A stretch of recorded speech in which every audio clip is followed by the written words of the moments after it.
Atlas Technology Solutions, but today I'm going to talk about the podcast that I started a while back, Overcoming Average. So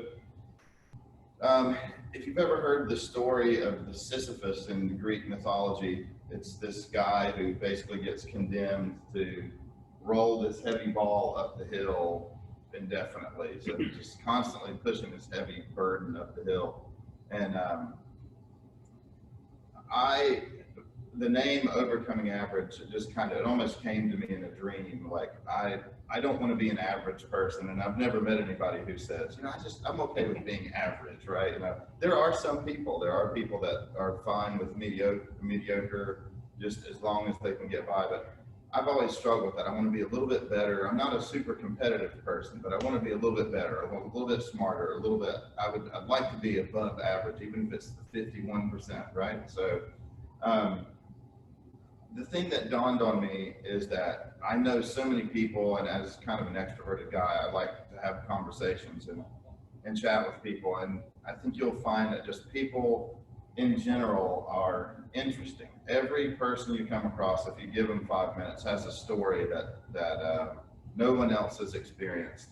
Maybe they've started a business, or they've had a health concern, or they're had some amazing feat in sports or whatever. Everybody has a crazy story, I feel like. So I found myself just, even at 1 Million Cups, just having conversations with people thinking, wow, this person is really interesting. And also part of being at 1 Million Cups made me realize that a lot of the people in this group in particular don't have a platform. And so the idea is super simple for the podcast. It's just interesting people and an increased platform. So a place to tell your story, a place to communicate your vision or your idea or your thought or your business. And so I had a background in IT, as well as I used to be a musician, so I understand microphones and cameras and computers and stuff. So I thought, I have this resource in my head, I want to use it not only for myself but for other people. So thanks to people like Dr. Lexi, Brian was on a couple of weeks ago with Terry, and a lot of other people that have come on to just kind of help build the platform, to just build the platform, right? So I think it's been very natural to just have people come on and just share their story.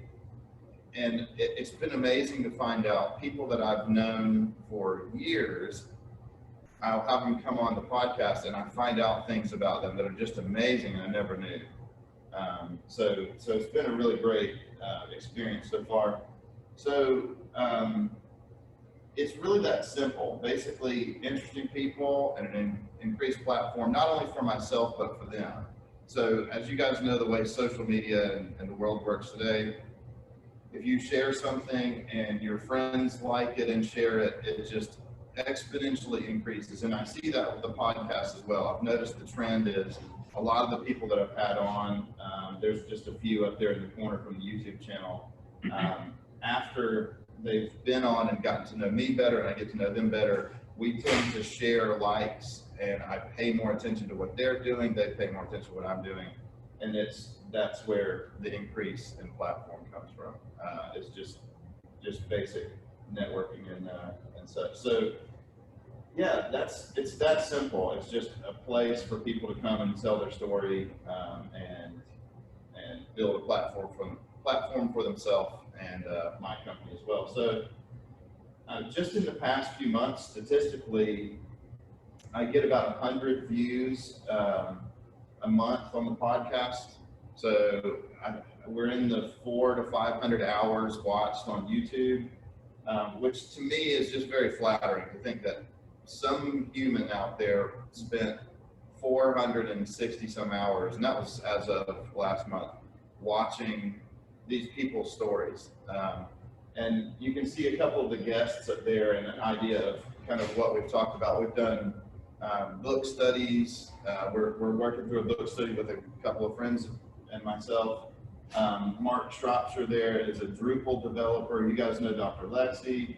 I had an apologetics pastor. I had a former Atlanta police officer, Davidson police officer. motivational speakers, and a guy who was in the hospital with the coronavirus for 17 days. So, and a lot more. I've still got more to edit. So that's pretty much the concept. Again, like, subscribe, share, and the biggest thing is just talk. I think just talking about it is nice. Just, hey, I know a guy who does a podcast. I have a friend. I've had people on the show that I didn't even know, that was just, hey, you should interview this guy, get an interesting story. And then the guy comes over and then, wow, great, now I know the guy, right? Then my network increases, his network increases, and I made a friend. So that's pretty much the concept. Overcomingaverage.net, and then this link tree to Atlas Carolina. The podcast is up there, the YouTube channel is up there, and all the other Facebook and all the other resources for it. So that's pretty much that's the podcast. That's Overcoming Average. So questions, comments? I have a question. Yes. There was someone on my triathlon feed that had a really incredible story, and I thought, man, he would be a perfect person to connect with Chad. So I don't know if they're local to Charlotte, but first question is if we're meeting people and we're thinking, man, this would be a perfect person, how do we connect them to you? And then B is, if they're not local, how do, I guess we would just connect them and you can figure it out. But I just wanted to know how that works. Yeah, so the link here, if I can get it to pull up again. And are you able to put a link into the comment section of the Zoom too, so I can see it? Yeah. So yeah. Can you go to the Overcoming Average link? Can you apply to so the interview? I have on overcomingaverage.net, that's where I'm going with it. Right now it's very organic, so it's if Lexi, if you know somebody, of course you could just text me or email me at this point. And that kind of gets into some of my struggles that I've had with it so far. Is just, I would say, depending on which angle you look at it, it's like a hobby, but I take it seriously because I actually care about the people. And I mean, I have seen business from it where people it's just a conversation starter, and then people say, oh, you do that? Do you know how to do this?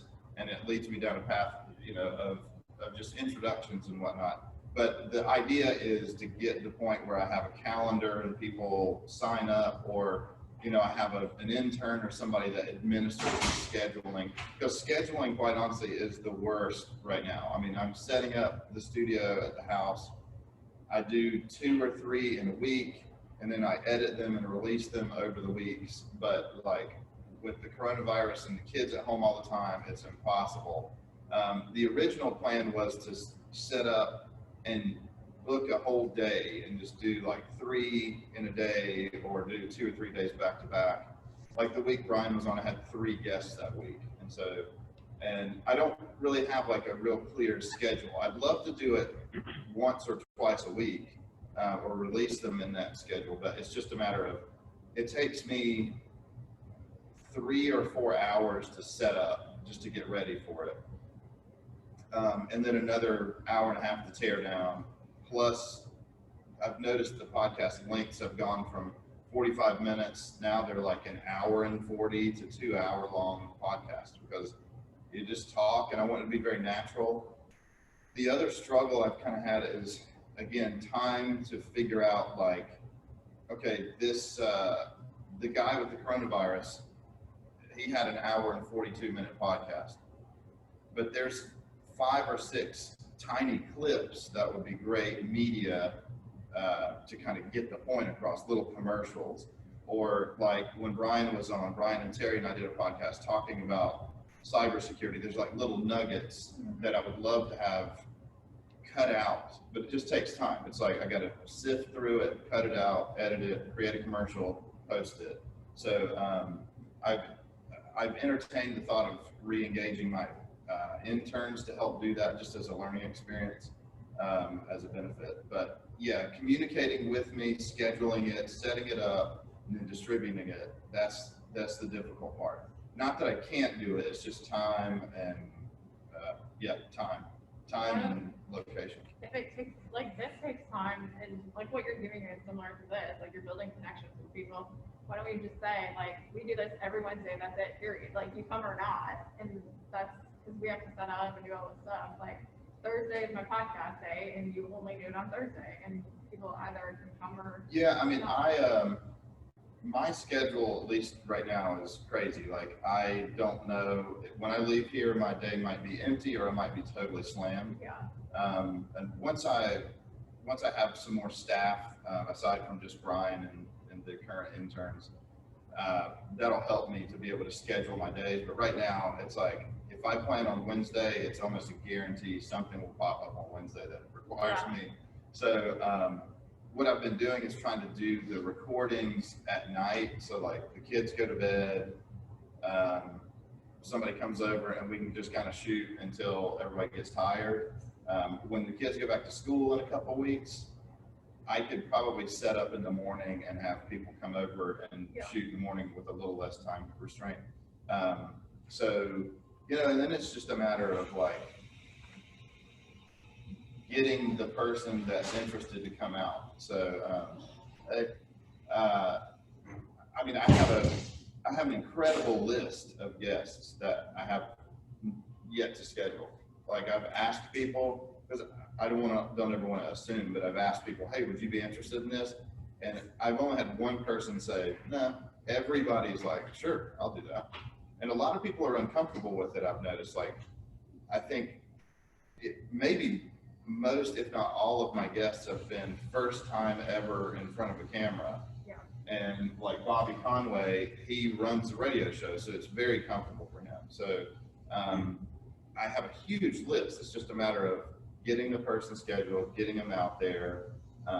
Sometimes people cancel and everything else. So, and I'm still early.